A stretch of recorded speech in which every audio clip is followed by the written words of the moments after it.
It is Tuesday, 6 p.m., and you know what that means. That means it is time for the Agreeable Bassist. I am your host, Hiram Mariner, and yes, I am the Agreeable Bassist. I am proud and happy to say that we are experiencing episode 4 of On the Downlow, Bass to Face. This time we are bass to face with bassist extraordinaire, John Sporman. Hi, John. When was the last time that I saw you? Last night, maybe in Mr. Olson's space. I think it was. What were we doing? John and I, full disclosure, we're in a band together. So I am the Agreeable Bassist, and I am playing bass in a band that John is not playing bass in, even though he is most well known for being a bass player. Yeah, Jupiter Beat. Jupiter Beat. Ross Watkins Project. Ross Watkins Project. Very right angle rock and roll, like you like to say. Right angle, animated. Great stuff, great songs, just straight out of the chute. The demos are great, which Ross recorded all himself. Yeah, they're just wonderful, and you can find it on SoundCloud if you check out Ross Watkins. But honestly, I feel like with the full band, it really has breathed life into it and turned it into something that it just wasn't without the contribution, especially of the guitar and synth. I agree. For all of us, it definitely sounds like a band. I know, I'm digging it. Yeah. So we got a little ulterior motives for this Bass to Face. So we're actually going to be promoting 2 projects this week. So Saturday, speaking of Jupiter Beat, right here at the ballroom, right above me, music starts at 7. It is going to be Carpool, Jupiter Beat, and Tomb Toad, and we are going to be playing at the Union Hall Ballroom. I know you guys are going to be excited about that. I will be running sounds, maybe. Oh boy. Yeah. It's going to be great. It's going to be great. I'll be at the mercy of the equipment here, but my gear finally got ordered and cleared, and it looks like I'm going to have it on Tuesday. Excellent. I'm excited. Ready to play with my toys. Excellent. And correct me if I'm wrong, Carpool houses Jack Catmull. That's correct. That's yeah. correct. So excited about seeing They're really Jack good. Catmull lay it down. Yeah, they're good. I mean, this is they're youngsters. I want to say they're high school band. Were you in a high school band? I was not in a high school band. Oh man, I was. We were in a big time band. We were playing the honky tonk at 16 years old. We were the house band at Rackham, this pool hall in Baytown, Texas, every Friday. 16, and I don't know how they let us What do were it. they paying you? That one, let's see. That one wasn't too much. Probably a few $100. We ended up the other one I told you about, the band that I was most accomplished with. We were getting paid about $1,000 every week, every Friday, but split between 4 people. That was pretty nice. 3 hours. 16, that's great. 3 hour music. Well, no, that was when I was in my early 20s. The other band, when I was 16, that was a few bucks. It was cool. And we have one more performance that we want to plug. So that is this Friday at Wavin Circuit. I'm super excited about this. It is the Agreeable Bassist Presents. It's going to be at Wavin Circuit. Doors are going to open at 7, and we're going to have the amazing Drew Danbury. I think I'm excited about Drew. Yeah, we should play some of great. him tonight. Yeah, I just thought about that. We'll play some Drew tonight. And so he's going to be opening, do a 30-minute solo set, and then we are going to go into the film. Tell me a little bit about this film and this project. Well, me and Ed Stalling are going to live score at Wavin Circuit Man with a Movie Camera, which is a 1929 Soviet Union film that the experimentation for this film was to not have a script, just to go with a camera, which led into more silent films in that vein, as well as, you could even say, Godard with Breathless and all, not having a script, just improvising with a camera, right up to Scorsese has done it as well, in a handful of things. So that's the exciting aspect about the film. So it's several cities, Moscow included. Is Moscow? Is it? Yeah, is included in there, and they're going to put it to it. I've been writing the tunes, and then Ed Stalling will just accompany me laying it down. How many rehearsals have you guys had together? None, but we're going to. I love it. Yeah, he's good that way, and we're going to rehearse Thursday a little bit. There is a special guest. My stepson, Joey Heckert, shall be playing the euphonium. And I wrote him a little 2.5-minute piece, probably bookend the whole show. Oh, man, that's great. So you wrote the piece for him? Yeah. Oh, man, that's terrific. Yeah. And we'll be playing with him as well. I'm excited. To see that. So it'll be good. Euphonia is near and dear to my heart. I told you, my very first instrument was the tuba. Yeah. I was a tuba player. And I get one of them. I've been reading into it. Cover all bases. All bases. No pun intended. I was looking into them, and man, it's pretty pricey. The Euphonia is not too bad, but to really get that lower octave, that tuba is expensive. And then I would paid $3 for mine. Music Minix was going out of business. $3,000. Yeah. Mm-hmm. Or I'm sorry, he sold the business, so he was letting inventory go. For your tuba? The Euphonia was $300. Oh, $300. Yeah, the Euphonia a little bit different. Yeah. But also the sousaphone though. Yeah, I did buy one of those off him too, which was a steel, a double B flat sousaphone, 18 feet of pipe. Oh man. For $500, and now that sousaphone I sold it to Hillgate High School, so it's there. Very nice. Getting learned on. Well, look at you, philanthropist, and. I got my money out of it. That's amazing that those instruments can have the length of pipe or tubing. I don't know what you would call it. It just blows my mind. You said 18 feet? 18 feet if you were to stretch out a double B flat sousaphone. And what in the French horn? So a single B flat would be just a little shorter. Mm-hmm. So it's kind of like a string. Isn't a French horn like really long? Yep. I don't know how long, but there's a lot of curves in there. Oh man! All right, so what do you want to get into? I got a bunch of stuff queued up. So we got some John Sporman music that I'm interested in. I have the catalog pulled up from your half-built website that's coming along. Yeah, it's coming along nicely. Hiram's going to manage me. Yeah, I'm doing a little bit of me out of Hawk. A little bit of management. He's promising next year. Big things. I feel good about it. Next year, I'm gonna keep saying. 1 year from now, look out, kids. I do. I feel good about it. The agreeable bassist is managing the disagreeable bassist. That's not true. You're not disagreeable at all. Well, when it's called for. So johnsporman.com. I imagine in a few days we'll have it up and going. We're a little bit behind, but we're getting there. And so I got a little catalog up, and I thought I might. What do you want to do? Well, I thought that I might, let people see your lighter side and do a little Grandfather Glenn, and have you kind of talk about it. So I was thinking. I don't know, maybe that's 7 or 8 years ago, and that was with some Cook family people. That would be Catherine Cook and Elizabeth Cook and Patrick Cook. Patrick, I ran into him at Cafe Dolce in the morning of this recording, and he said, hey, we're going down the Bitterroot, and we're going to record a little something in this cabin, and he invited me, and I accepted, and I went down there, and it was Josh Farmer, myself, Bethany Joyce, and those 3 cooks, and they would just say, we're going to do this tune, and me and Josh and Bethany just hopped on board. But it was great energy. It was a great evening, and if you don't know the Cook family, you probably should, because they're all amazing, great musicians and artists and great parents. Mom's gone now, but Dad's around, still kicking it. Great voices, too. The harmonies are really terrific. Family vocals, Well, let's give it a shot. So this is Come On Up to the House by Grandfather Glenn.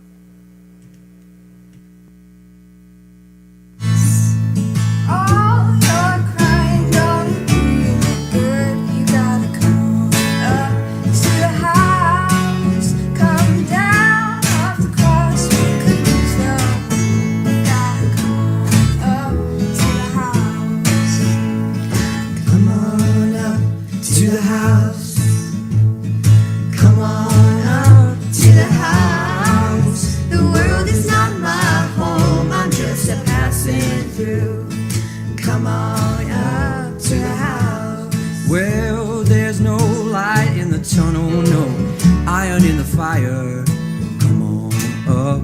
the house, and you were singing lead soprano in a junk man's choir.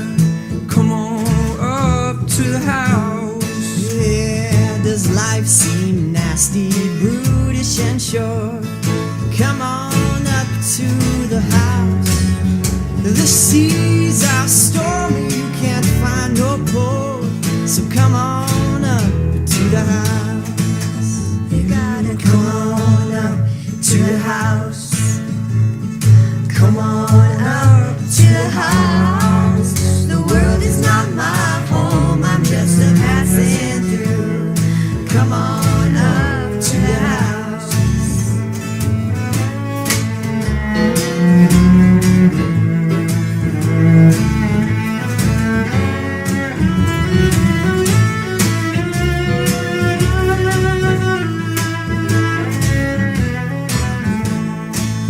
There's nothing in the world that you can do. You gotta come on up to the house, and you've been whipped by the forces that are inside of you. You gotta come on up to the house. Well, you're high on top of the mountain wall. Come on up to the house. Well, you know you should surrender, but you can't let it go.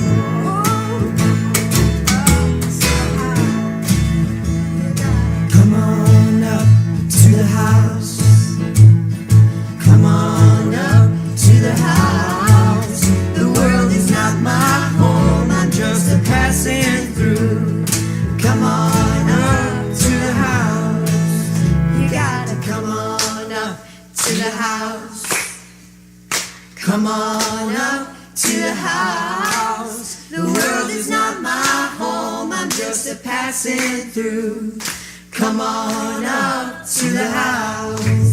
You gotta come on up to the house. Come on up to the house. The world is not my home, I'm just a passing through. Come on up to the house. The world is not my home, I'm just a passing through. Come on up to the house. The world is not my home, I'm just a passing through. Come on up to the house.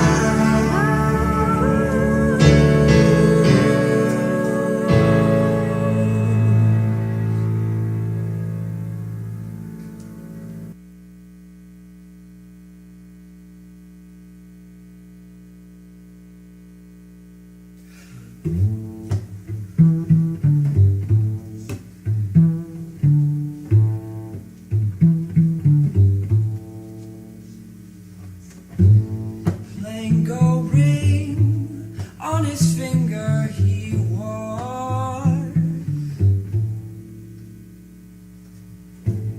It was where everyone could see.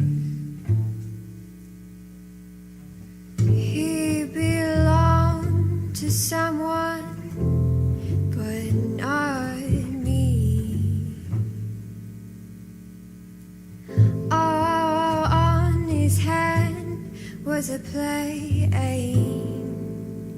gold ring.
All right, we're back. So that was Grandfather Glenn. The first one was Come On Up to the House, and that was Plain Gold Ring. Is that right? Come On Up to the House? That's correct. Yeah. Tom Waits song. Yeah, that's what it was. Yeah. All right. No wonder. Very nice. So we got in a little off-air argument. Not an argument, because we don't really argue too much. An argument, man. But I had made a comment about wanting to take up the double bass, and yeah, listen to this, people. Call in, chime in with this shit. And so I had said, Oops. radio edit. And so I had said, you know, a lot of the bass lines that I hear on the double bass, you know, are tonally amazing. You know, technique is terrific, but they don't seem to be particularly difficult. They're, you know, bottom end, low ends. You're paraphrasing. Well, what did I say? You said they're simple. It's simple lines. Everybody's playing down low. Everybody. I don't know if I went that far. And that continue what you said.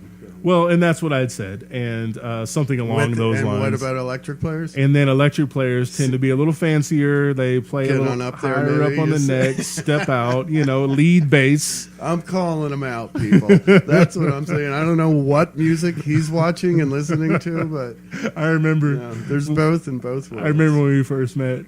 I was taking some music lessons by Mike Bennett down here, and just kind of, you know, brushing up on Is this some. where he teaches? No, this is like he teaches. Yeah, I'm Missoula. down here. I'm in Missoula.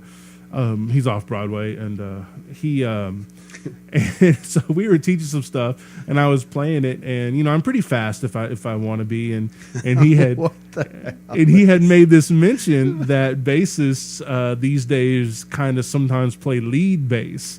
And that's what he had said. And then we had bassists these days kind of play lead bass. So we had Let's get that guy to call in. We had met. Who's he watching? We had met, and I said, yeah, I think sometimes I kind of play a lead bass. And he said to me, that's not how you get the gig. Well, that's good. He's possibly right there. But I did play a radio show before I went local music, and I was doing most iconic bass players. And you might not have been listening, but I played some Billy Sheehan. And I said, John Sporman, this is lead bass. And you cannot disagree with that. Yeah, I guess I just don't like the term lead bass. Oh, it's terrible. I don't know. I mean, are you taking a bass solo? Well, then maybe you're a lead at the moment. But as far as when it's incorporated into the music, well, it's just a part. Well, what were we talking about? What was his name? The fast upright player we had mentioned? Scott LaFaro. Mm-hmm. Yeah, you should say when you listen to him, like, man, stop playing so much. What are you doing? But you're not, because the what he has chosen is not distracting whatsoever. It was unbelievable what I was Scott listening to. LaFaro is amazing. Dead at 24. Really? Yeah. And his Bill Evans trio work, groundbreaking, and also some of the best sonic art out there. I will say that. Maybe it's because I love Bill Evans, and that stuff's great. And then you mentioned that you heard him play with Chet Baker. Yeah, he was doing it that young, huh? Yeah, he was amazing. You know who else was amazing at a young age? That's That's Katie Wayne Shepherd. I'm sorry. That's what you call a segue, ladies and gentlemen. Well, maybe. Yeah, maybe he was. Probably. No, I'm sorry. That was just something we were joking around with earlier. We love you, Kenny. We do. He's great. You know, when I had my bass camp and I had the great Nathan East, you know, point at me and say, play something. Yeah, and that's when your testicles went up into your stomach. Disappeared. But that was something that that was what he was really focused on teaching us for the few hours we had to work with him, was soloing. He was very big about soloing and showing us certain tricks and things to get out and solo.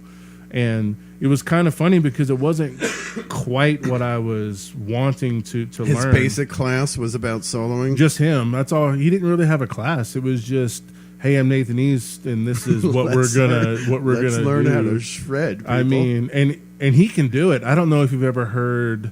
Oh man, he's amazing. Well, he is, but have you ever heard 15,000 to get past his threshold? just get out of bed. What's up? But when he played with Toto, there's a live recording of him playing Africa. And if you go on YouTube, it's like Toto Live Africa, Nathan East bass solo. I mean, there's so many of them. And that is a shredding bass solo. Yeah, I guess now I'll have to look that up and do it. That's I'll a have lead to bass. lead bass. He took lead bass. It is funny because I have Lead bass. When I think of lead bass, I think of Lemmy. I Yeah. mean, nobody else is really needed except Lemmy and a drummer. That's maybe. true. I mean, I feel like that's more lead bass. Lemmy than sounds like a power chord. Than somebody playing solos or fast or up. Do you ever Up listen high. to Billy Sheehan? Yeah, I have a great story. Do you want to hear this? Of course I I do. will come out with Yes, this. I am please. coming out with I'm this. ready to hear it. Decades you hold this in if it happened to you. I did attend Musicians Institute in the late 80s. All right, I said it once. There you go. That's the only time I'm going to say it. I had a class with Billy Sheehan. The most hilarious... A class? Yeah, the most hilarious thing is this guy gets in there. He sits down with everybody. One of the first questions is, how do you warm up? And he said, I just sit down and I play as fast as possible. And I'm pretty sure you could see the tendonitis sprouting in the room. Yeah, that's my Billy Sheehan story. That's a good one. I do have his autograph. He Do was you totally know? cool. He was totally Was he a cool. nice guy? Oh, he was totally cool. Yeah. And his shit with his stuff Radio edit, that's with, twice. His stuff with Talus, which was a local band in Boston, is kind of cooler, you know, because it's more of a club bar thing. Is pretty cool. It's a pretty cool rock band. I'm trying to think because I had played some stuff of him on the air, and I'm drawing a blank of a group that he was with, and I cannot remember the name of it, but it was just insane 80s just butt rock. And Well, he that was just, probably. and he was just killing I it. can't believe this is the information you're making me say. Tell me all I'm pretty about sure it. that may have. You been remember the 80s? Mr. Big? Was that Mr. It wasn't Big? Mr. Big, no. It was somebody else that I I'm wasn't. glad I don't know. It was somebody I can't remember. So on the break, you know, luckily it is 2018. Whatever and not you in do. 1980. Play as fast as you can first. Hey John, how do I get better? Oh man, yeah, that's my Billy Sheehan story. That's a good one, man. I like it. And I also came out with the MI on the radio. There you have it. I did it. You did great, man. I thought that was really good. Mm-hmm. Well, on that note, do you want to listen to a little music, or you just want to keep chatting? It's my show. I can do whatever I, don't know. want, and it's community Do I radio. have to come up with the questions? No, not at all. I can What- ask you. Let me ask you this then. So, who were some people that you've played with that the listeners might know throughout your illustrious career? I have a great story. I lived in North Carolina. Post Billy Sheehan.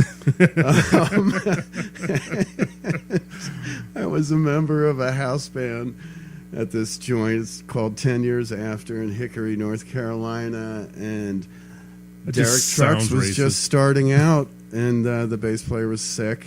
And because I was in the house band and could play, I got the call, and I do believe Derek Trucks was 13. I remember standing next to him. He was just a little cute dude that sounded like Greg Almond. And I'm sorry, Dwayne Almond. And Yeah. that's pretty fun. I played with his wife as well in Texas. You gotta be When I careful about lived at- playing with another man's wife. Well, that was late. That was way later. Who would they know that I've played with? Locally, a lot of people. Yeah. I don't know. Cher? No. Just kidding. You did a lot of work with Tom Catmull for a long time, huh? I played with Tom Campbell for 13 years. Mm-hmm. We're gonna listen to a couple things, I think, Oh, yeah, here in a there's little some bit. Cool Tom tracks Mhm. that I'm on, I Well, think. On that note, let's choose one. So You know what I really... All right, these what is it? dial up. Which one? Go... Radio Static. Yeah. Go down to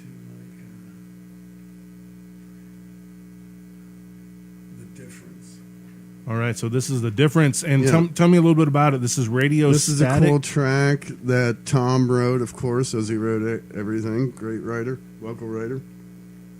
Travis Yost produced it, played on it as well, and I forget what all I play on it, but as far as the bass, it's pretty cool because it's a Digitech whammy, and it's distorted and Sweet. it's affected, and it sounds nothing like the bass. So the Digitech whammy thing is the bass, and I think it's pretty cool. Awesome, man. We'll right. give it a listen. This is The Difference by Radio Static with Tom Catmull, John Sporman, and Travis Yost.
just hold still. Close your eyes and call me darling, and I will hold you, I will. If you want me, I will find you, and just for circus thrills, I will kiss your caramel lips if you would just hold, you would just hold, you would just hold still.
That was a jam. Yeah, it's good stuff, right? So you said Tom did all the writing on that? Tom would write the songs and bring them into a rehearsal, and we'd have suggestions or not. So it's kind of similar to how Jupiter Beat is. Yes. Which is a great format. One chef in the kitchen, and then the people that you surround yourself bring a certain artisanship, and you let them exude that, and that just adds more to your song. I agree. And I enjoy that too. I like having, one of my favorite expressions is freedom within the framework. Mm-hmm. And I like it when I'm like provided with some sort of framework that you can build off of. You know, you had told me when we were talking about progressing your career, and you were like, one thing I am not is I am not a singer-songwriter. But you told me, though, that you have been writing. So what have you been writing?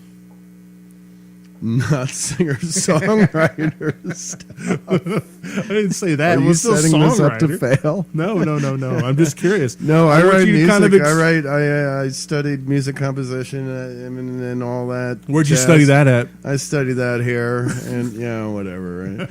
And then, so I love piano music. I love to. I've been working on string quartets for 4 or 5 years, and 97% of what you write nobody else hears because you cull it.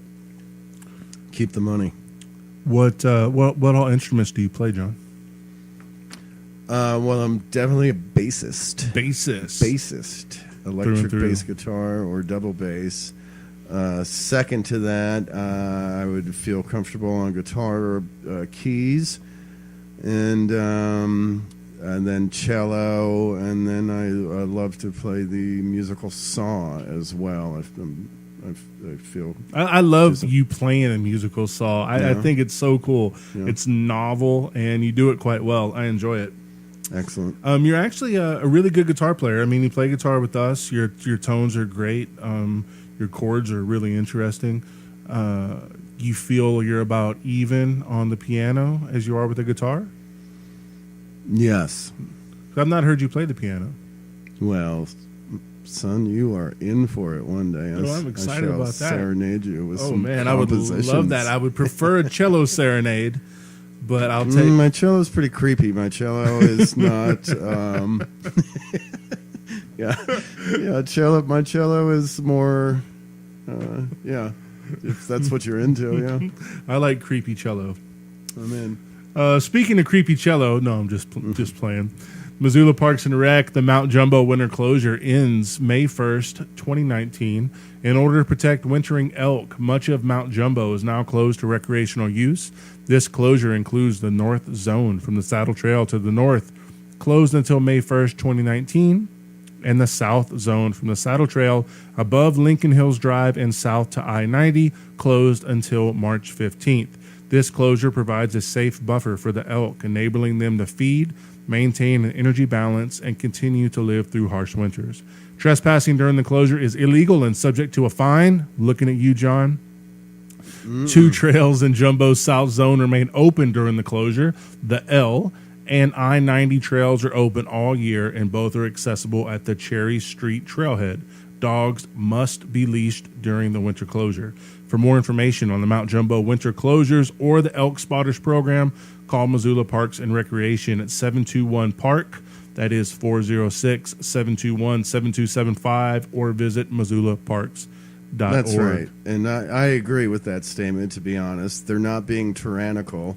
The reason why it is closed is because the elk are up there, and the reason why they don't want you to have your dog off leash is because possibly some people are bad dog owners and would let their dog chase wildlife. So that's a good admonishment, and unless you're confident with your dog, or not even if you're confident, the must was in all caps. I know that, Must. but I'm a little bit. I mean, you know, I do we know. are in Montana. We are. Who the hell wants to have a dog on a leash? I know. And often, like my dog, for example, or my wife and I's dog, our dog, behaves better off the leash than she does on the leash, it seems like. She's a little more aggressive when she has something to pull Yes against. and no. I mean, she's fine. There's really nothing she does wrong, but it just seems like she's a little bit easier. She comes to you when she's off the leash, give her that freedom. And it's cool about these elk, winter elk, because you know where I live, and then you're exiting to go on reserve to go to Grant Creek, and then there's that hill right above it, like you're coming from Orange, and every winter there's probably 20 to 40 elk that I just get to look at. Yeah. It's just The Rocky Mountain Elk Foundation used to have tours you could take up there, and they would educate you not only about that herd, but about the grasses and the forbs and the trees and the whole 9 yards. Wonder if they still provide that, Hiram. they might. Does that interest As a you? bassist, I would suggest that. I definitely think so. It's about like the foundation, right? It's like That's- really, right. really learn your foundation. Yes. Does that interest you? That really interests my wife. She's What? just grass and trees and the Well, way. it's a pretty serious situation around here for noxious weeds. So if we Tell were, me more about it. if we were all a little, so if we Tell were, me more about it. if we were all a little educated about the situation and didn't go off trail in certain sensitive areas, like, to be honest, here goes half of your listeners, but I don't care about the peace sign on the North Hills.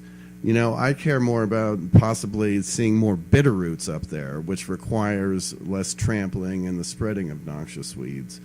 That's where I come from, but I also like black metal as a bassist. I'm impressed with you. I'm impressed with your knowledge, and I'm impressed with your passion. When Well, we're I do dealing have with to these say, when I moved here from Austin, and I didn't want to play anymore for a second. When I did, I got a gig at the Missoula Parks and Rec, and at that time, the Missoula County, no doubt, man. Missoula County was buying up public, the open space lands and all this stuff, and refurbishing the trails and acknowledging the noxious weed program. Acknowledging noxious weeds. So through county extension and all, they sent me to classes for all of this with proper trail installation, as well to be educated about the indigenous species as well as the noxious species that were coming in. So that is why I I'm have that impressed. information. That's great. I'm not It's only decades impressed. ago. I'm not only impressed with that information. I'm also impressed with your vocabulary. So you did All right. Why? Because I'm a bassist? A good job there. I think it's great. What? I like how you say bassist and not bass player. Yeah. Because remember Matt. I like bassist. Matt got on to me for saying bass player, and he's like, "No, you are a bassist." Yeah, maybe. It's a little close to racist, but try not to say bassist drunk, and maybe it'll work out. Oh man, you're nuts.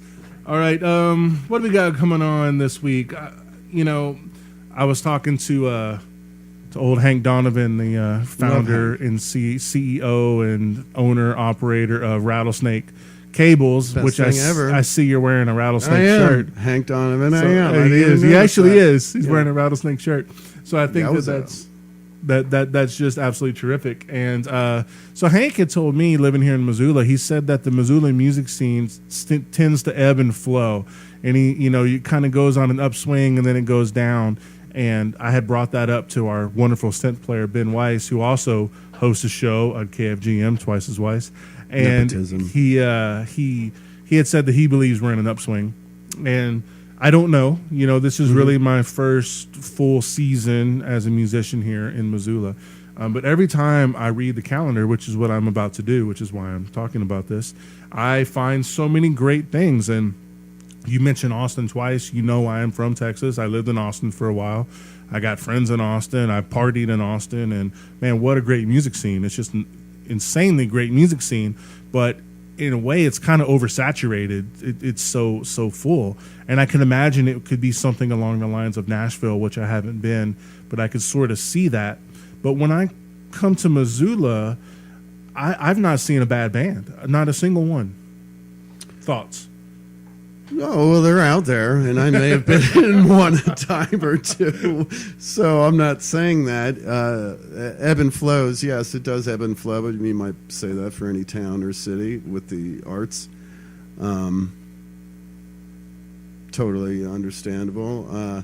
I do have to say for the size of the town and its location, that Missoula kicks out in the arts pretty well, whether that's Sure does seem like it. sonically or theater. There's been times where Visually, too. visually, there's been times where all of those have had a better moment than not, and I don't know what we're in right now. I'm not on the scene as much as I should be, but But you're in multiple projects now, so you are now. yeah, but I mean, upright. like going out and being the yo cat and Oh, I gotcha. schmoozing. No, we and don't going, really- first night and sing, drink, Just don't wear- snap and wearing don't my- raise your wearing my eyebrows. Chelsea boots and No wonder, man. Nobody wants to hang out with you when you're acting like that. so I don't know what the scene is right now. Well, you're in multiple projects, so you are playing upright bass for Ocelot Wizard as well, right? I've done a handful of gigs with them now, and keep getting the call. So maybe, I'm liking maybe what the I'm kids hearing. I like think it. it's cool. Excellent. And I think it is interesting where you see so many musicians in so many projects. So there's so many people that are in Ocelot Wizard that are in that are in Red Onion Purple or that are in Brute Finesse. Who that is who we're going to be playing with on the 19th is Brute Finesse. Do you know those January? guys? Yeah. No, I don't. So I think it's Sean playing something with them. I'm not sure exactly what he's doing. And then Coach is rapping. Is I pretty think good. that's a natural thing as well, though, that we hire the cats that we know what to get out of them. Hopefully, we're hiring them for their personal sound, and we know that to choose that guitar player as opposed to that guitar player for a certain project, and we all start to feel comfortable with having these people with which we, for the most part, know what they're going to do, and what we don't know what they're going to do, it'll be great and blow our mind and add to the situation. Well, how much of it? And you might say that about any scene at any level. Well, I'm sure, no doubt about it. But one thing I was thinking too is, I've heard a lot of professional musicians make the statement where they say that, you're a great bassist, right? You're wonderful, but there are a lot of bassists in the world that are as good as you. Would you say? Would you agree? Yeah, oh yeah. But you man. get the call. And a lot better. But you get the call, and then people. So they say that a lot of that differentiating factor is whether or not you're a good hang. And That's totally it. And trust me, I have failed at that extensively. because you're not a good hang. That is that is one of the things that is always I work on. Here's the deal: you got to play. So woodshed. You got to wait. Let me finish. You got to play. You just got to be a good player. No matter what your style is, no matter what your thing is, what you do has to be convicted and confident, whether it's sad or mad.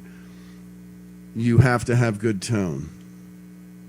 You got to spend the money on that. You got to have good tone. And then the third would be definitely have to be easy to work with, bring something to the table, which you might say if you're translate into a good hang.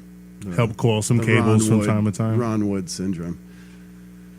I like it. So again, so there's so many great things happening. So the Tell Us Something that's sold out. Did that really happen? Is this one? I think that is such a cool thing. Oh, it's beautiful. Mark Moss, what he started, and all the help he's got with volunteers and venues, Nick and all that, helping out, and Missoula just loves it. And we got, as everybody does, Missoula has some pretty good stories to be sure told. Do, man. Yeah. And that's great. So this sold out. The one that I believe was just 2 months prior, it had sold out. I think they're selling out. And this is the Wilma. This is a great thing. People are paying money to go see spoken word, hear stories. I just prepare for it if they have something to say, or they don't. Some are just great story or oracleists, and it's a great local event, but it's worthy of somebody in England listening to it. I'm not sure oracleist is a word. I think you would. It is now. It is. Yeah. I prefer am a bassist. I prefer recontour. And then let's see. So that's this evening. That's happening right now, and then happening. Is it? Yeah, and happening in about 30 listening minutes. to us? I guess so. Oh man, maybe maybe we're telling them something. And Missoula Live shows the Cirque Musica Wonderland. Are you familiar with that? I am not. Looks like it's pretty cool. So this is, I believe my mother-in-law is there. At least she put going on Facebook, but we all know that might not mean anything. So it's a Wonderland is a concert and visual experience where audiences will journey into a world of high-flying adventure with amazing acrobats, aerialists, hilarious hijinks, and holiday cheer. That is Wonderland. Is that a local company doing Yeah, it? this is a local that's deal. great. Where, I'm sorry, what's this the is venue? It's at the college. Oh. I don't know exactly where. Drama it's- dance, maybe? So that's pretty great. That sounds really cool. Oh, that's cool. Yeah, what are man. we doing? You want to go? I know we should. It's 7:30 to 10:30. Let's just play music and leave. I can just put on a playlist All and right. go. Technically, it is community radio. You've already dropped 2 S bombs. What? Sporman? And then at 8 o'clock, the Revival Comedies crowd work open mic. I have recognized that we have some pretty good comedians in Missoula. That's great. I have not because I haven't gone out to see anybody. Well, we had Dwayne Rader host and MC and Pretty do a little witty. comedy set for our show. Mhm. I thought he did a pretty good job. And apparently he opened for Reggie Watts at the Wilma As a comedian? as a comedian. Yeah, that's a tough gig, man. That's definitely a tough gig. It's pretty I'd funny. like to see some footage of that. And then we have Sarah Aswell, as you know. She's probably the most prominent Missoula comedian right now. And she was actually, I think, Thrillist magazine and maybe something else. She was, each state was the best unknown comedian. So she was voted the best unknown comedian in Montana. Excellent. I'm telling you. Very excellent. And then let's see, tomorrow, and I might do this. I got invited to the Guild. Have you been to the Guild? Apparently they have like a cool arcade downstairs in the basement with NBA Jam and some other like 90s arcade games. Yeah. So, but I got invited for a self-employed holiday party. And then the only, well, what you have to do is you have to bring a wrapped gift for yourself. That's the deal. That's the deal. And What- you have to be Hiram, self-employed. What would your gift be? For myself, Yes. I've been looking at a Lackland Skyline PJ bass. but I don't want to drop You're- $1,400. You're down. proud of yourself, aren't you? And then Friday, we have the KFGM presents the Missoula Hip Hop Showcase. So Excellent. this is going to be at the Union Hall Ballroom right above us. That's going to be starting at 9 p.m., which is great For us, because yeah. that means, well, it's great for us, but it means that people will have time to enjoy almost the entire performance after they leave Wave and Circuit to see a live film scoring with John You and your Sporman and Ed segue. Stalling. It's going to be amazing. Man with a movie camera. I'm pumped about that. It's going to be amazing. Did I tell you what refreshments I'm going to bring? You tossed around some ideas and meetings. I got them now. I already bought them. Let's hear it. It's Cracker Jackson root beer. Oh man, It's a 1929 silent film. Do we get the boxes? The boxes with the prize. So the prize. The prize is in there. I already have them. I got two I'll giant give boxes. $5 for anybody's tattoos. I have two giant boxes of Cracker Jacks in my office right now. That I'm excited. Mm-hmm. If it doesn't get all used, I'm excited to take some monopolize on that. I'm hoping for 50 people. That's my goal. I'm hoping. So you need to get out, tell two friends, they tell two friends, they tell two friends. And I believe there's probably 2 people listening right now. You said half my listeners are going to alienate. It's like one's gone. And there's still as one soon as there. I said, I don't care about the peace sign. Okay. So that'll be great. That's the Hip Hop Showcase. I love it. I love the fact that I'm a part of KFGM. I'm a part of this community radio, and we are presenting more and more things. So I'm really excited. I have a feeling that what I want to do with the artist residency program is going to come to pass. We'll find out for sure, but we know for sure we're going to do the KFGM Presents Missoula Hip Hop Showcase. Man, what do we got here? Hip hop, rap, house fusion. Oh, I know you're excited about that. We got Epic Hustle. That's the performer. Tyheed Stevens, Wayne Steele, and the supporting band is the Partygoers. Excellent. So that ought to be great. And are you familiar do with it. Brute Finesse? I am not. So they are very cool. I was listening to them when I found out that's who it looks like we're going to be playing with on the 19th. Got to check them out, man. It's very 90s hip hop. It's cool. It's really cool. I think you'd enjoy it. We'll come over here after our gig. Go check it out. Arrowleaf and Straw Hat Riots at the VFW on Friday as well. You know any of those guys? Straw Hat Riots. That sounds like a Missoula band. And 7 p.m. on Saturday the 15th is right here on Facebook. The Agreeable Bassist presents Rock the Ballroom. Kaboom. Are you excited about that? I am. So that is the ballroom. That is the Union Hall Ballroom right above us right now. Show is going to start at 7. It's going to end at 10. So it starts early. It ends early. It's just the way I like to do things because I am an old man. And so it's going to be great. We have Carpool, Jupiter Beat. We're going to go on second. And Toon Toad is going to night out. So I'm excited Joshua about and his, Joshua and his... I don't want to put a label on it. I feel like I would be well, how about a wrong. name. But Housey. Okay, there we go. Names always are probably the way to go. So that'll be at right above us. So that's going to be great starting at 7. Please check that out. If you haven't heard, these bands are terrific. And I just want more and more people to be made aware of Jupiter Beat. I'm really, really proud of this project. I really am. Excellent. Yep, and then you can shake off your weekend, of course, at Sunday for beers and brunch at the Byron Brewing Company. Do you like the Byron Brewing Company? You have to say yes because you're on there. Yes. Cool. And then I was thinking about you because at the Top Hat they're doing a documentary of Joan Jett. Sunday Oh, they're evening. showing the new one? Yeah. Sunday evening. So that's This Sunday? Yeah.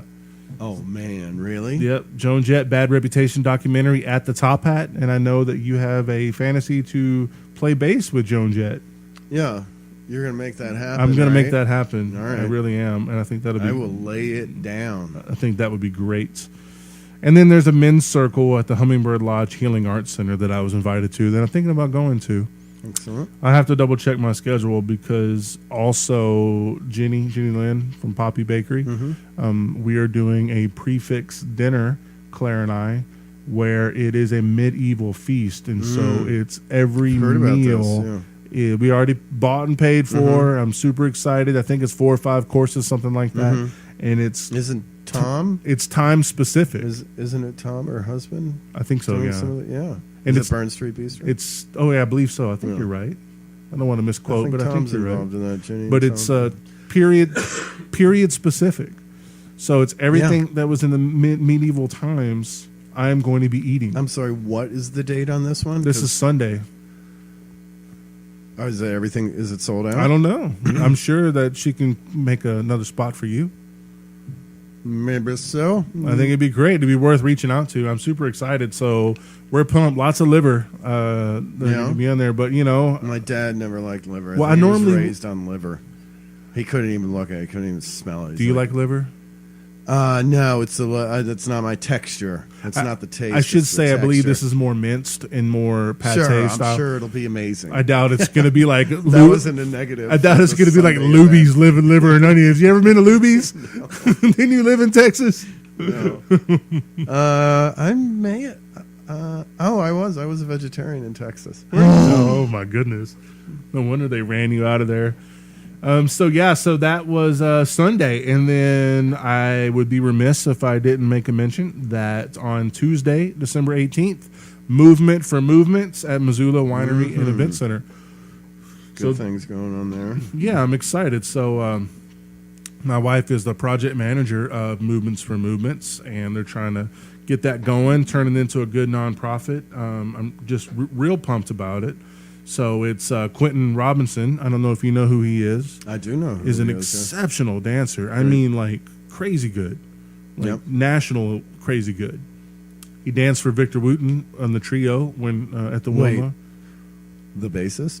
Yes, the Yeah. bassist. All right, then. Probably I don't know. It's so hard, so subjective. What? Were you getting ready? I was going to say call him the greatest? finest bassist, the greatest bassist. I don't know. It's so subjective, but he's definitely in the conversation. He can get around on that thing pretty good. Yeah, he can. The upright too. He was doing that as well. Was he? So that's Tuesday. That'll be at the Missoula Winery and Event Center, and it's just going to be more of a meet and greet type thing, kind of understand the program and everything that he's trying to do. I see you marked yourself interested. Maybe I'll see you there. I am interested in that. I might have to. I'd have to have somebody cover this show because normally I would be having the radio at that time, but I might be able to do that. So we shall see. So so that looks like what's coming up this week. It is 7:04. You are listening to 105.5 LPFM, KFGM Missoula, Missoula Community Radio, streaming 24/7 at 1055kfgm.org. If you're picking up what I'm putting down, I am actually filling in my playlist with these songs of John Sporman's that we're playing, so you can check it out. And you Or were that I've been a part of. you've been a part of. Well, you're playing and you're contributing, and we are going to do some solo stuff from you, some weird stuff in a minute. Amazing. I think It'll be amazing. amazing. And of course, you can live chat with me during the show at 1055kfgm.org, and you can always find me on Facebook at The Agreeable Bassist, and you can shoot me an email if there's anything you would like me to talk about or showcase on the show at theagreeablebassist@gmail.com. Should I keep the name The Agreeable Bassist? Oh man, you're asking me Yeah, that on air. You feel like I'm pigeonholing too much? There is the word bassist in it. It's not racist, but it's bassist.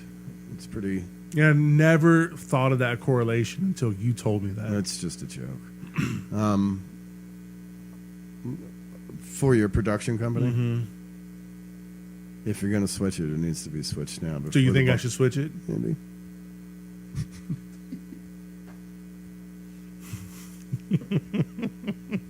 Tell me what you really think, man. I just did.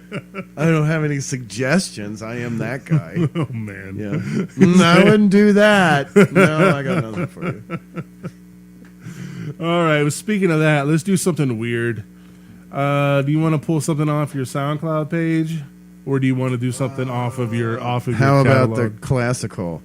The classical? Which is myself and Bethany Joyce playing the cello, and I'm playing the double bass. Where's down, go down, Uh-huh. down. Oh, I'll go down. Right there, the clown face, right? This one? Yeah, this is Oh, the great. classical. This is great. I love this. All right, so what is this? Tell me about it. It's just two strings in a room, and couple of things were written, and then a lot of improv. Oh man. But it's beautiful. It's great, and it was actually turned into a recording. I recorded it at the time, but I think Jess Moulet used it in a dance piece. That's cool. Well, let's give it a shot and see what it sounds like. Okay.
We were on the air the whole time. I'm just joking. That was great, man. So the classical. So what was the inspiration behind that? Well, me and Bethany had just been practicing bow work, and she was a member of Next Door Prison Hotel at that time. So that was working on a couple of pieces as well as improvising. That was great, man. I really enjoyed that. And is that when we watch the movie on Friday that you'll be scoring with Ed? Are you going to be playing along those lines, or are you? Absolutely not. Yeah, there will be nothing like that. What are you looking to do for that? Well, I'm playing keys and synth and guitar with an array of effects. And No saw. Saw hasn't been written in yet. Are you disappointed? A little bit. Should I write a little something special? It'd be just for me. All right then. I don't want to put you out because showtime's in like 3 days. So. All right. And then Ed'll bring his kit and auxiliary percussions as well, I'm sure. And then Joey will be playing the euphonium. Is it euphonium or euphonia? Euphonium. Euphonium. That sounds like a southern woman's name, euphonia. I like it. He's tending to call it the baritone. I think that's. I think the euphonium and the baritone are similar. It's the way you wrap the pipe or something like that. I'd never heard of a euphonium until I was looking for a tuba, and then I kept coming across the euphoniums, and they were fairly, affordable. And so I thought about it, and then I recognized that it wasn't a tuba. But this is a 1943 Olds that I bought, Wow. and what I noticed when Joey plays at school in his section, he is the only one that has a cut bell, which means you could unscrew the bell and take it off. As well, it's also elbowed as opposed to going straight. But I don't know what really defines the baritone or the euphonium. Well, that's what, like when I was in band as a boy, there were baritone players. It was tuba and there was baritone. And then and when euphonium players? No, we didn't have a euphonium. We just had tuba and baritone. So I never even heard of a euphonium until I started researching the tuba just recently. Yeah. And then you told me that Joey's playing the euphonium. And I call that a happy coincidence. I tend to swing towards the vocabulary of euphonium just because it's kind of a cool You just like name. saying the word. Yeah, exactly. That's cool, man. Cool. I can dig it. Yeah. I can. That was good, man. So since we're on the SoundCloud page, so again, you can see all this at soundcloud.com/John-Sporman, and you can see all this weird stuff. It's so cool. Oh, yeah? That means John, Let's play... let me look over there. What about this one with Nate? No? Down, up? Opening music for crime in the madhouse. Yeah. What is this? Well, that's an old play done in the French style of Grand Guignol, I think is how I pronounce that theater, which is kind of the genesis of horror. Led into some horror stuff. Is this kind of like the theater in Interview with a Vampire when they were in Paris? And I don't know. I didn't see that. oh man, you got to see it. It's great. Really? It's great. And this was written for Viscosity Theater here in Missoula, and they did a production of it, and this is the opening. The fun thing about this one for me is that it's a cello quartet. So I'm playing all the cellos, but it's an affected cellos. And I think that's what's cool. Color me impressed. Opening music for crime in the madhouse.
Well, that second one surely wasn't a cello. It was not. No, it was a saw, a 36-inch saw. Run through my pedal board. How many different saws do you have? Oh, I have a whole array. The two musical saws I bought is a 36-inch and a tenor, whatever that would be. And then, but you can use carpenter saws. So I had this little habit of being in used stores or antique stores and just seeing how musical saws were. You know, how you see barrels of saws at those places. What did you do? Just carry a bow with you? I'd pull it out. No, you could thump on it with your thumb, and you can see if it's going to sing nicely or not. Some of them don't, which is okay. But it's nice when they sing. So each saw is basically, you said tenor, so you're doing like different keys or octaves, or I really, again, that was a 36-inch, and I really enjoy the range of the 36-inch. you have that little piccolo saw. I remember seeing that in your Travis studio. Yost bought me that for a gift, and that has 3 notes in it, but they certainly are, you can definitely use them. They have character, those 3 notes. Little tiny guy, I don't know, what is that, maybe 12 inches? When I was playing that one saw that it was there, I think it was the one your old man had given you, or you got from your old man. Mm-hmm. I take some strength in the wrist and the hands to hold that. Yeah, bone. the one I got from my pops, I put that handle on, but generally I like to just hold it with my hand, and you have to create an S shape, and then the sound you get depends on where the bow is and the situation. You can get different notes out of one bend. What encouraged you to play the saw? How did that get started? You can tell I'm a Hearing fan. it, there was some saw players I was hanging around with at the time. Patrick Cook had dabbled with the saw. Bethany Joyce was playing the saw. I remember playing once with Andy Smetanka. He dabbles in the saw as well. I remember growing out with all of those people and busking at one point in a big group. I'm sure that wasn't irritating for store owners. Probably not. When was the last time you busked? 8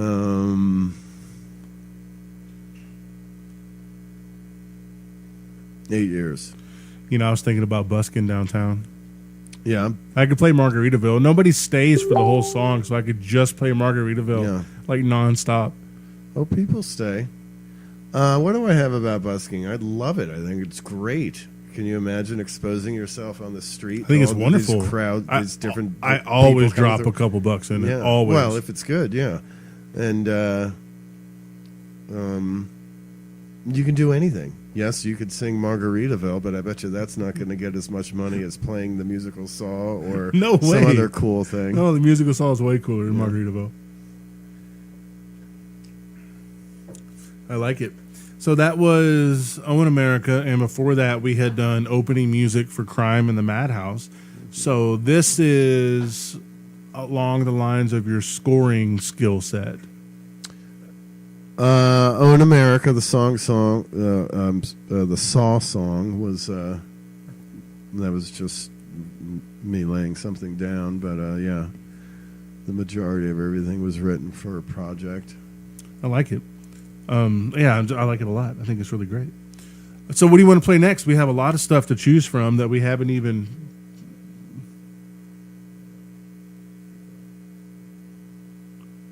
What are we thinking?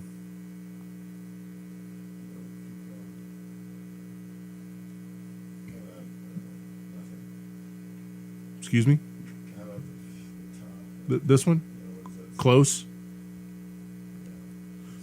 Okay, so we're going to do another. This is a dance piece. Close. This was written for a dancer, yeah. Tell me about it. I think it was Kelly Boma, and I forget what the project was. It was performed at the university with some other dance pieces. I can't remember if it was for a class or a recital or something like that. But it's I'm pretty sure it's all synth, all microKORG. Cool. Well, let's give it a shot. This is Close on John Sporman's SoundCloud page.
That's pleasantly weird. Yeah. Yeah, man, I dug it. Boy, we just the mood has gone down. Where they listening to this ambient atmospheric kind of creepy crawly stuff. I mean, I can definitely see you as somebody that would score kind of I don't know, like I don't want to say a horror movie necessarily. I would love to. But I could Well, let's cast properly. So suspense movie as well, though. You know, that's what I'd hire myself for. I agree. Mm-hmm. I like that. You know, I'm a bit of a screenwriter. You're always working yourself in, aren't you? I try to. And that's good, man. So let's see, 7:33. We got 27 minutes before Crawdaddy himself will be sitting in this chair from the Big Easy to the Big Sky with Crawdaddy. I like to say Big Crawdaddy. So he'll be coming in with his version of, I don't know, I like to call it swamp funk. I like that term, but it's going to be Louisiana style, New Orleans. It's going to be heavy on the brass. It's going to be awesome. That is for sure. What else do I want to tell you about? I'm going to tell you about the Student Advocacy Resource Center, John, or SARC for short. It celebrates diversity, supports the right of all students to pursue success in our academic community, openly respects and cares for everyone, and is committed to a campus free from discrimination and unwelcome physical, sexual, emotional, or social coercion. If you have experienced sexual assault, relationship violence, bullying, intimidation, or discrimination, SARC is prepared to help you and can also provide referrals, connections, and advocacy within the justice, medical, and social service systems. All their services are confidential and are provided in person or through the 24-hour support line throughout the academic year. SARC can be reached at 406-243-6559. That's crazy how Montana has one area code. And everybody would just give the number assuming that you knew what the area code was. And I've had that happen a lot when I've given my number on occasion and I give them the prefix and area code 406, and I'm like, no. And they're like, oh, and they have to change it.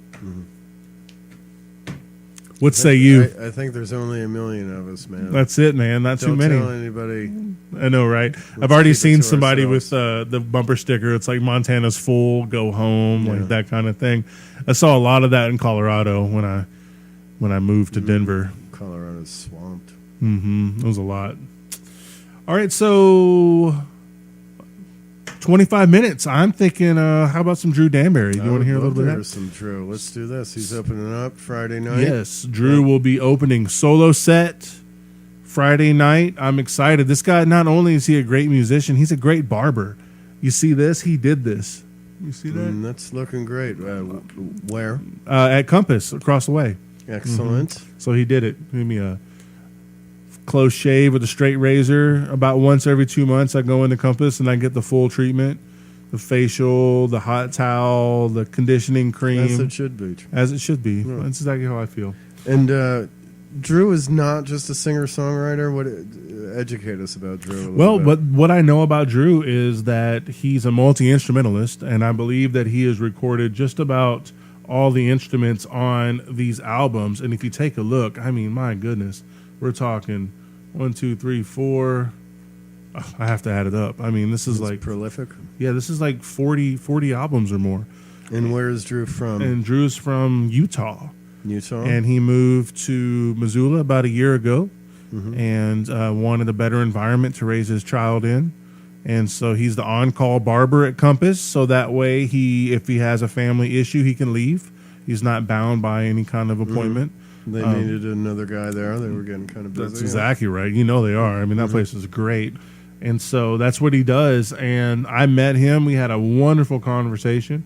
I let him know what I'm trying to do as the agreeable bassist, which is put on shows and performances that encourage people to come out by starting earlier and ending earlier, where everything works and it is a good experience for the listener, for the attendee, and the bands hopefully get paid. That's my ultimate goal. I promise nothing on Friday, but that's my ultimate goal.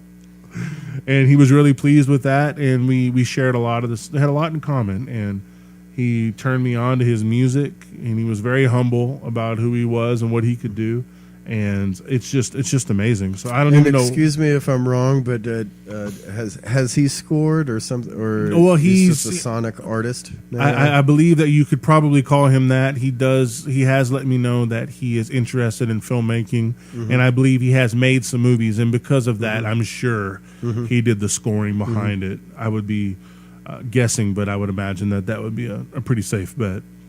So I don't even know what to pick up from here. I mean, the guy's got so much stuff. Let's do. I bet you he would want us to do the latest. Well, that's what I think is this one here. I want you to do Acid and listen to this. That sounds like something I want. I'm sorry. That sounds like That's something. the title. Yeah, that's the All title. right. That sounds like something that I All want to right, hear. 'cause I So was like, all right, if you want me to. let's give it a try. Get ready for a lot of fun and excitement. Now, let's start.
Instead I'll sit and count the times as preachers mention Jesus Christ.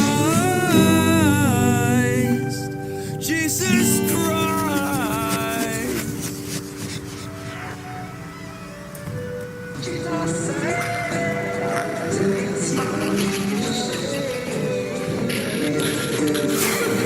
Did I join some sort of tribe?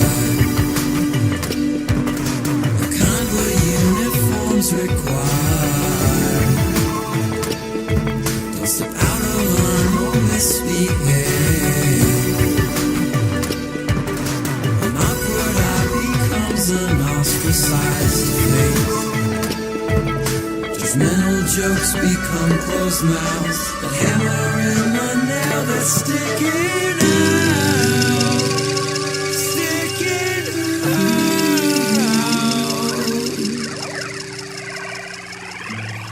Doing nothing with this crowd. In the hand of Jesus, touch me. And now I am no longer the same. He touched me.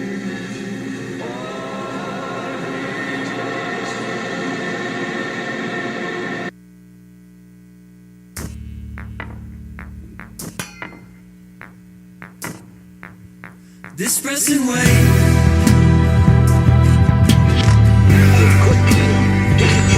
When I find myself drowning in more assholes every day and in every way. When I thought I'd reached a limit, there's always more. Keep digging deeper inside.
I love him, man. The guy's Wow, great. yeah, that was cool. That was I'm excited to see this guy live. yeah, man. So Friday night at Wave Circuit. Wave Circuit Friday night, and if you look on his Bandcamp, so this is Drew Danbury, and it's DANBURRY. Gotcha. It's pretty cool, man. His like album cover is he's sitting on a couch that is on fire. So he has independently toured and released records since 2002. He has released over 400 songs on over 20 albums, 13 EPs, and played 750 plus shows worldwide. Excellent. I'm loving the guy. I think he's great. So yes, you get to see him. 34 Danbury releases at Bandcamp. You can get all 34 for the low price of $74.50. And I highly recommend that you make a purchase and that you come and check him out this Friday at Wave Circuit at 7 p.m. So we got 10 minutes. Crawdaddy is in the studio, or he was. Now I think he's in the bathroom. Maybe not. He brought his music in, though. Oh, he does. He does not believe in anything but the CD. Really? Yeah. Oh, yeah. That's what he got. So he's here. And so I want to do David Boone. I want to play a David Boone song. I did play A Bubble to Burst, the whole album in its entirety here, CD, a while back. So I want to do this one. And so this is the featured song of the week on Facebook, and this is The War Inside. So tell me a little bit about this song.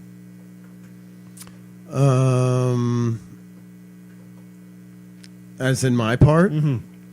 Yes, this is Face to Face. I don't care about anything else but you. Let's see, David Boone's latest album, he's been working on for a little bit now, and how it started off with my involvement was he had two bass players that were going to do some tracks, and he asked me if I would do the rest of the tracks and anything else if he threw it at me, and I said yes. And so I laid the bass down for it, and then these other tracks, which didn't have top-end instruments, he just left it free range for me to record whatever I wanted, and I laid down whatever I wanted and sent it to him, and most of it made it. This specific song, I can't remember if I played anything else but the saw on this, and I love the saw. Yeah, and so that's what's on this one. I can't. All right. Maybe I'll know once I hear it again if I play The War Inside. Correct. David Boone. World would just stop spinning, it'd be easy on my mind. Turn back all the clocks, just lay back and watch the time. There's a one side of sense each one of us can't deny. We're all waiting on the lights to die, to bring back the way we used to pass the time. I've been striving, I've been driving, lots of traffic, loads of mileage. There's a train upon the horizon, no one's looking, no one's stopping.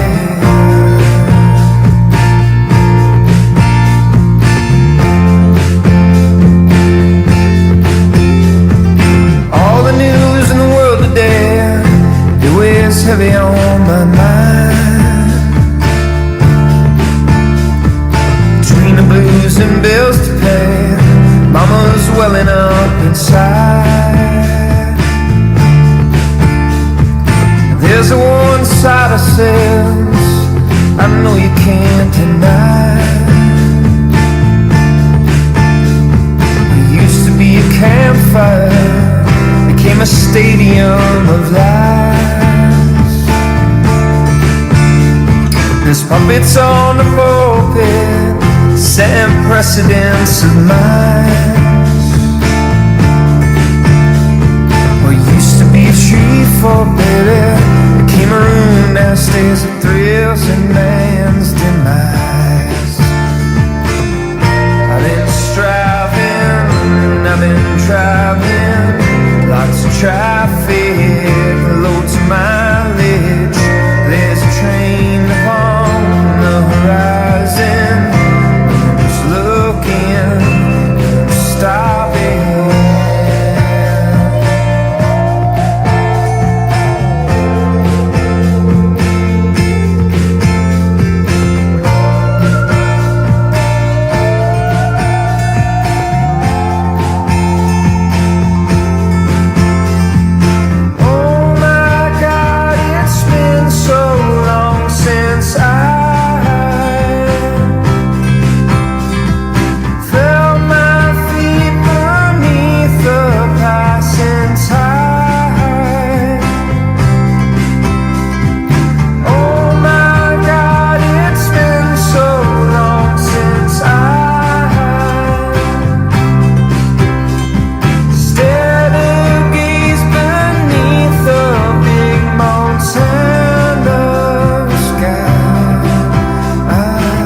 Glockenspiel. Glockenspiel as well. You did a good Musical job. song, Glockenspiel. That was enjoyable. I think that I swear album. that's going to take me to the top. I think so. I think that'd be great as long as the saw is included somewhere. That album is getting some pretty good reviews, and he's getting a little notice on TV and getting passed around. You got Jeff Ament on that album, bassist extraordinaire, who I'm told plays Rattlesnake flex patch cables on his pedal board. Does he? I bet you he does. He does. For good reason. And Pete Wilkinson of Echo and the Bunnymen. And so two great bass players, and you are another one, a great bass player. In song, Glockenspiel. And you are a Samson organ. Glockenspielist. Is that the Glockenspielist. Who doesn't want to make a living playing the Glockenspiel? Oh man, I do. I want to badly. All right, so 7:58. I'm going to sign off. I'm going to close this out with some Shaws, another local, long-time Missoula band. That's Great band. I love them. Great writer, Tom Hilgerson, and I played electric bass on this album. I love it. So we're going to play a little bit of that, and so I'm excited. So 7:58, we got Crawdaddy in the studio, looking at me, ready for me to get out of his seat. I'm warming it up for you, Crawdaddy. So you're listening to 105.5 LPFM, KFGM, Missoula Community Radio, online at 1055kfgm.org. I want to thank everybody for letting me in their house, their car this evening, and letting me be a part of their night. So I want to say thank you to all my friends in Seattle, all my friends in Denver, all my friends in Southeast Texas, Louisiana, and across the pond in Germany. Thanks so much for listening. John Sporman, thank you so much for being a part of the show. Thanks for having me, Hiram. I really appreciate it. I'm looking forward to Friday night. It's my pleasure. So Friday night, Wave and Circuit live scoring event. Saturday, Union Hall Ballroom, Jupiter Beat upstairs, where you get to see the agreeable bassist play bass while John Sporman plays guitar. It's going to be a great show. All right, everybody. Crawdaddy's up next. Shaws.